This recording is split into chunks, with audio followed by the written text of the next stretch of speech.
सभी मेरे साथियों को राजरत्न अम्बेडकर की ओर से जय भीम, नमो बुद्धाय। द बुद्धाइज धम्मा के 16वें भाग में आप सभी लोगों का स्वागत है।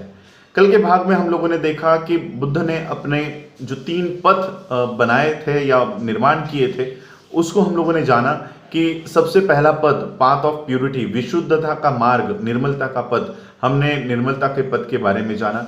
उसके बाद हम लोगों ने पाथ ऑफ राइटियसनेस, सदाचरण का मार्ग, सदाचरण के मार्ग के 8 अंग है।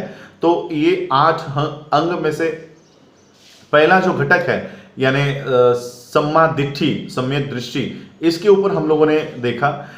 समय के अभाव पे हम बाकी के 7 अंगों को, 7 मार्गों को नहीं जान पाए थे। और अष्टांगिक मार्ग ये ऐसा है कि पूरे 8 के 8 भाग आप लोगों को एक साथ जानने बहुत जरूरी है। इसलिए मैं आज के भाग में कल जो सम्मा दिट्ठी हम लोगों ने सुना था, उसको फिर से यहां से शुरू करता हूं ताकि एक ही एपिसोड में ये अष्टांगिक मार्ग के 8 मार्ग क्या है वो सुनने वाले, देखने वाले जान सके।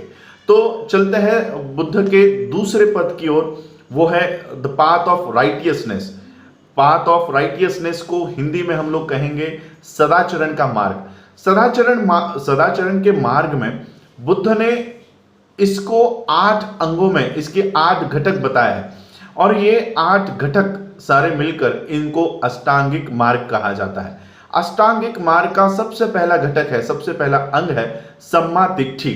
सम्मा दिट्ठी को हम लोग सम्यक दृष्टि के नाम से भी जानते हैं। और ये सम्यक दृष्टि ये सारे अष्टांगिक मार्ग का सबसे पहला और महत्वपूर्ण अंग है, महत्वपूर्ण घटक है। वो इसलिए है क्योंकि सम्मा दिट्ठी के कुछ नियम है। मैं पहला नियम आपको बताता हूं। सम्मा दिट्ठी का अर्थ क्या है? सम्मा दिट्ठी का अर्थ है कर्मकांड और क्रियाकलाप की सभी प्रभाव उत्पत्ता में विश्वास न रखना और शास्त्र की पवित्रता की मिथ्या धारणा से मुक्त होना।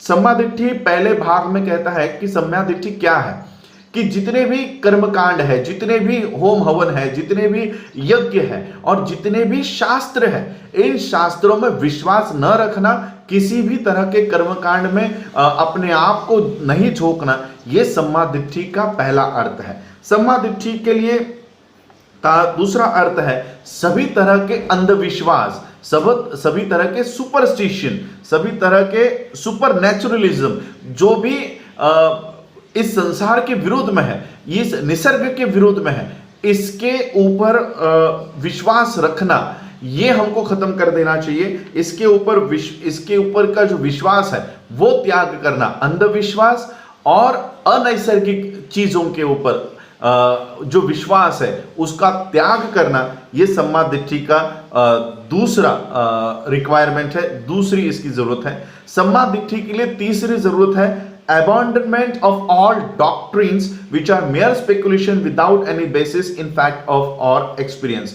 ऐसे भावनाओं को, ऐसे सिद्धांतों को, सभी को हमको खारिज करना है, सभी का त्याग करना है जो सच्चाई के और अनुभव के परे है, जिनका सच्चाई से कोई लेना देना नहीं है, जिनका अनुभव से कोई लेना देना नहीं है। ऐसे सभी विश्वासों को हमको त्याग करना है। सम्मा दिट्ठी के लिए चौथी रिक्वायरमेंट है, चौथी जरूरत है फ्री माइंड और फ्री थॉट, यानी मुक्त विचार, कि हमारे विचारों के ऊपर कोई भी प्रतिबंध नहीं होना चाहिए, और मुक्त मन, स्वतंत्र मन, ये सम्मा दिट्ठी के लिए चौथी जरूरत है।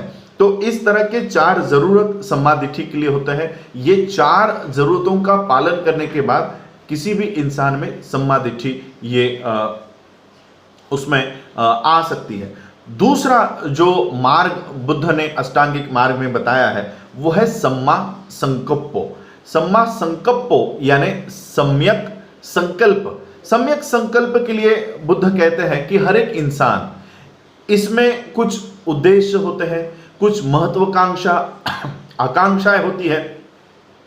तो सम्यक संकल्प बताता है कि ये जो उद्देश्य है, ये जो आकांक्षा और महत्वाकांक्षा किसी इंसान की है, ये निचले स्तर की नहीं होनी चाहिए, ये महान होनी चाहिए, ये पूजनीय और सराहनीय होनी चाहिए, ये कम नहीं होनी चाहिए। बाबा साहब ने एक बात कही है, वो बात मुझे सम्यक संकल्प से बाबा साहब प्रेरित है ऐसा लगता है। बाबा साहब कहते हैं लो एम इज अ क्राइम, इस तरह के जो उद्देश्य है, जो निचले है, ये एक गुनाह है। और यही सम्यक संकल्प कहता है कि जो उद्देश्य किसी इंसान के होने चाहिए, संकल्प होने चाहिए या महत्वाकांक्षा होनी चाहिए, आकांक्षा होनी चाहिए, ये बहुत बड़ी होनी चाहिए, ये महान होनी चाहिए और ये लोगों के लिए सराहनीय होनी चाहिए। इस तरह के संकल्प किसी भी इंसान में होने चाहिए, ये सम्यक संकल्प सिखाता है। और तीसरा मार्ग हम देखेंगे, तीसरा मार्ग है, इस अष्टांगिक मार्ग का तीसरा मार्ग है सम्मा वाचा। सम्मा वाचा यानी सम्यक वाणी, सम्यक वाचा। सम्यक वाचा कहता है कि हर एक इंसान को वही कहना चाहिए जो सच है, जो सत्य है। सम्यक वाचा के लिए यह जरूरी है, सम्यक वाचा के लिए सबसे पहली जरूरत है कि वही बात कहे जो सच है और सच के अलावा और कुछ नहीं है। दूसरी जरूरत है कि हमको झूठ नहीं बोलना है, असत्य नहीं बोलना है। ये सम्यक वाचा का दूसरा रिक्वायरमेंट है, दूसरी जरूरत है, ये दूसरी शिक्षा है। और तीसरी शिक्षा है कि इंसान को दूसरों की बुराई से बचना चाहिए, दूसरों की बुराई करने से बचना चाहिए। और चौथी रिक्वायरमेंट है कि हम लोगों को किसी की निंदा नहीं करनी है, किसी के बारे में गलत अफवाहें नहीं फैलानी है। इस तरह की चौथी रिक्वायरमेंट सम्मा वाचा की है।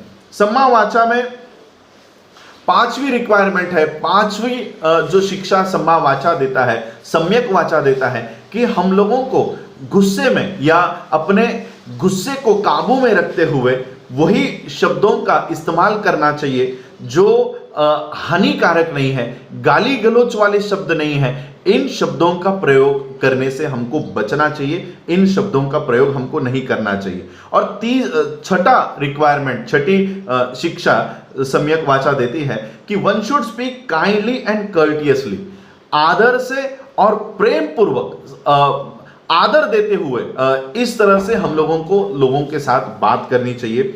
और सातवीं रिक्वायरमेंट है that one should not indulge in pointless and foolish talk. किसी भी इंसान को व्यर्थ की बातों में नहीं पड़ना चाहिए और अज्ञान की बातों में, मूर्खता की बातों में किसी भी इंसान को वहां पर इंडल्ज नहीं होना है, व्यर्थ की बातों में नहीं पड़ना है। ये सम्यक वाचा की शिक्षा है, ये सम्यक वाचा का मेन उद्देश्य है। उसके बाद और एक बात बुद्ध ने बताई है कि ये जो सम्यक वाचा है, ये किसी के भी दबाव में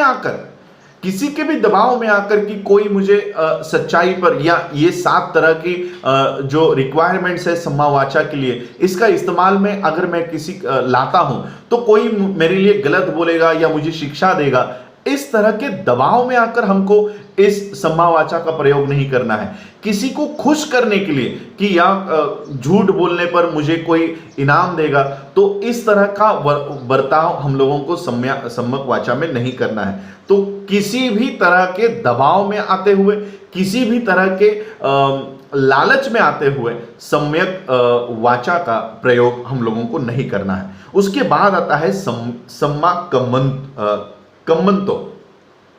सम्मा कम्मंतो कहता है कि हमारा जो व्यवहार होता है, हमारा जो बिहेवियर होता है, ये इस व्यवहार से किसी और के भावनाओं को दुख नहीं पहुंचना चाहिए, किसी और के अधिकारों का हनन नहीं होना चाहिए। हमें ऐसे काम करने चाहिए, हमारे कार्य ऐसे होने चाहिए कि हमारे कार्य से किसी की भावनाओं को ठेस ना पहुंचे, किसी के अधिकारों का हनन ना हो। इस तरह का जो चौथा अंग है अष्टांगिक मार्ग का, वो है सम्मा कम्मांतो, सम्यक कर्मांत। हमारे कर्म ऐसे होने चाहिए कि हमारे कर्म करने के बाद किसी के भावनाओं को ठेस नहीं पहुंचे और किसी के अधिकारों का हनन ना हो। उसके बाद आता है पांचवा सम्मा आजीवो।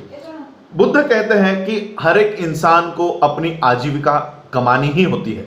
वो आजीविका कमाने के कुछ मार्ग होते हैं, कुछ मार्ग अच्छे होते हैं, कुछ मार्ग गलत होते हैं। अच्छे मार्ग वो है जिससे किसी की भी हानि नहीं होती, किसी को भी दुख नहीं होता, किसी को भी चोट नहीं पहुंचती। यह है अच्छे आजीविका कमाने के अच्छे मार्ग। और बुरे कर्म वो है जिससे किसी के साथ इनजस्टिस होता है, किसी के साथ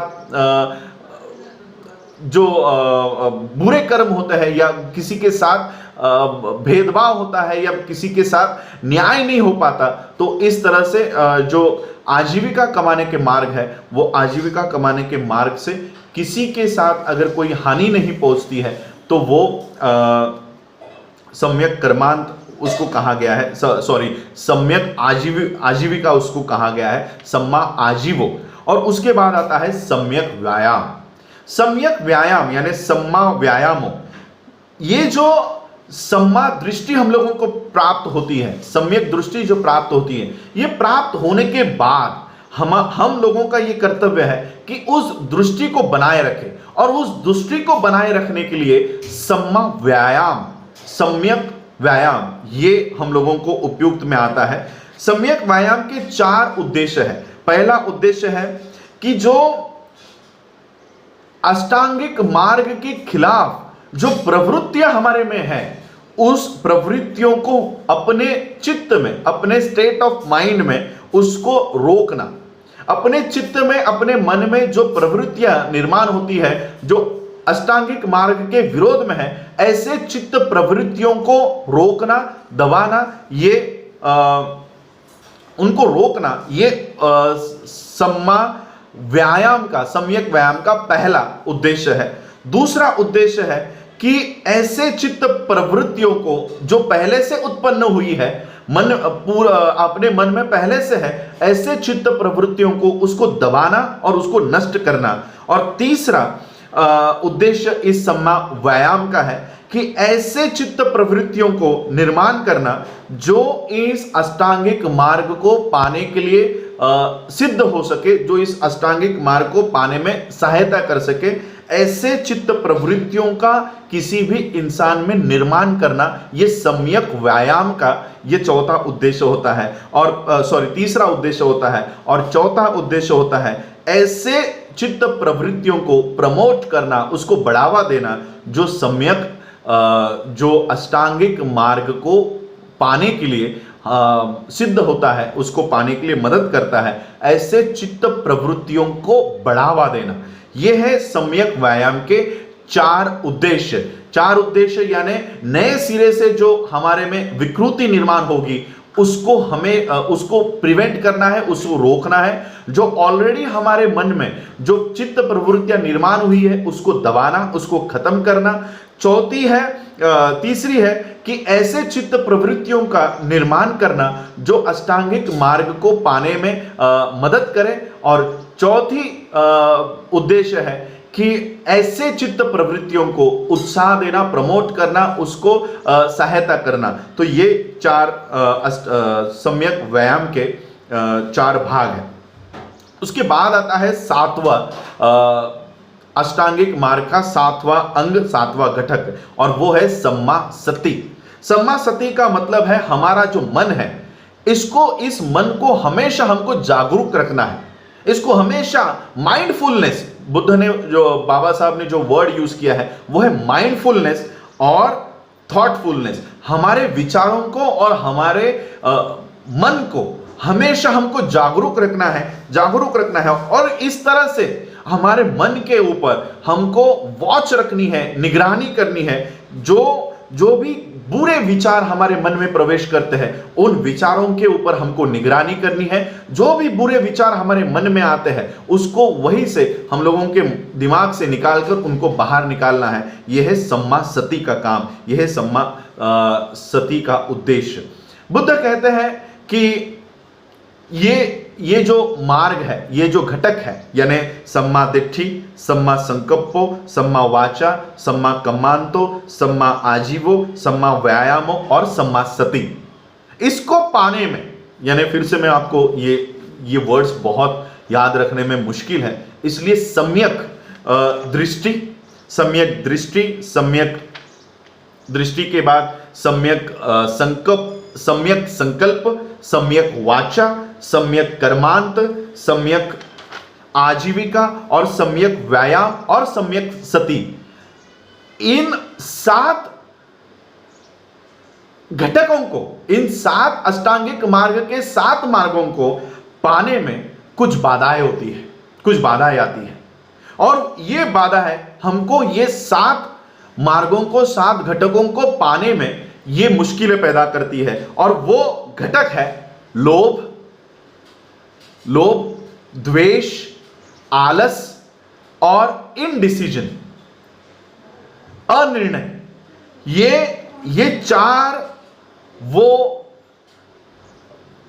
बंधन है जो हम लोगों को ये अष्टांगिक मार्ग के 7 मार्गों को पाने में बाधा निर्माण करता है। और इसलिए इन लोभ, द्वेष और आलस्य और इनडिसीजन, अनिर्णय को रोकने के लिए हमको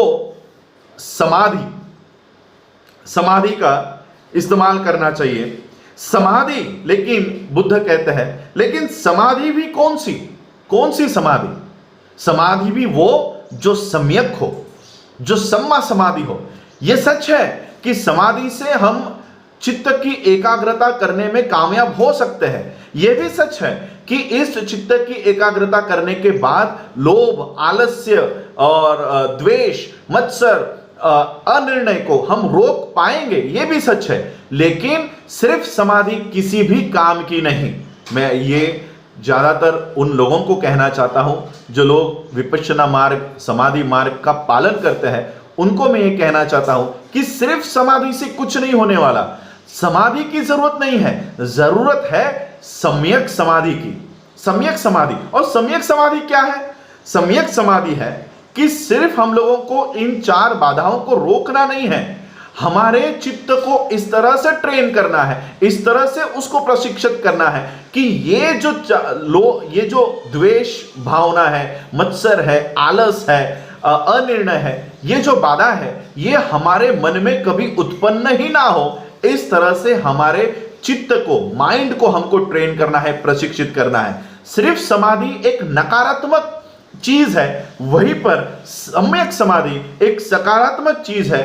वो मन को, माइंड को ट्रेन करती है कि वो इस अपने चित्त को एकाग्र करने के बाद उस चित्त को, उस माइंड को, उस मन को अच्छे कर्म करने के लिए ट्रेन करती है, अच्छे कर्म करने के लिए प्रेरित करती है। इस तरह का काम ये सम्यक समाधि करती है। और सम्यक समाधि ये बुरे ख्यालों को और बुरे आचरण को, अकुशल कर्म को करने से रोकती है। और इस तरह से सम्यक समाधि ये चित्त को, माइंड को, मन को एक आदत डाल देती है। आदत, हैबिचुअल बना देती है अपने माइंड को। इस तरह के आदत डाल देती है कि अपना माइंड, अपना मन ये हमेशा अच्छी बातों के ऊपर ध्यान केंद्रित करे, अच्छे विचारों के ऊपर ध्यान केंद्रित करे। इस तरह से सम्मा समाधि अपने मन को वो सारी पावर देती है, वो सारी शक्तियां प्रदान करती है जो अच्छे कर्म करने के लिए प्रेरित करती है। यह है बुद्ध के अष्टांगिक मार्ग के 8 घटक, 8 मार्ग जो हम लोगों ने आज देखे। कल हम लोग देखेंगे बुद्ध के नैतिकता का मार्ग।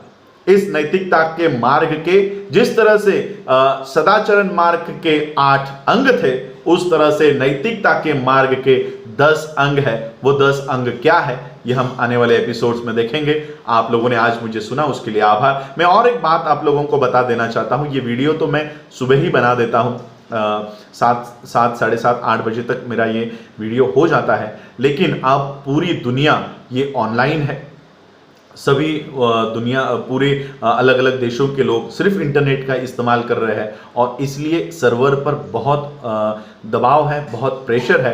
इसलिए मेरा ये वीडियो अपलोड होने में 6 से 7 घंटे लग जाते हैं। कुछ MBs का वीडियो, 100-200 MB का ये वीडियो अपलोड होने में बहुत देर हो रही है। सुबह 7-8 बजे, 9 बजे तक तैयार हुआ ये वीडियो, अपलोड होते होते दोपहर के 2 भी बज जाते हैं, कभी कभी शाम हो जाती है।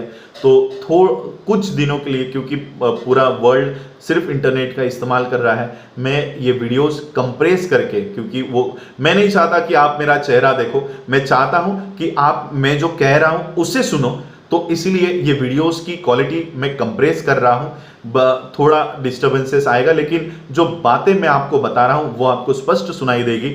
मेरा चेहरा भी अगर आपको नहीं दिखाई देता तो कोई बात नहीं, क्वालिटी को कम करके जो बातें मैं आप लोगों को समझाना चाहता हूं, बताना चाहता हूं, वो बात आप तक पहुंचे। ये उद्देश्य अगर मेरा सफल हो तो मेरा ये उद्देश्य सफल हो जाएगा। और आप लोगों ने, मैं आपसे आज के लिए आज मैं विदा लेता हूं। आप लोगों ने मुझे सुना, उसके लिए आभार, धन्यवाद। जय भीम, जय भारत, जय बुद्ध।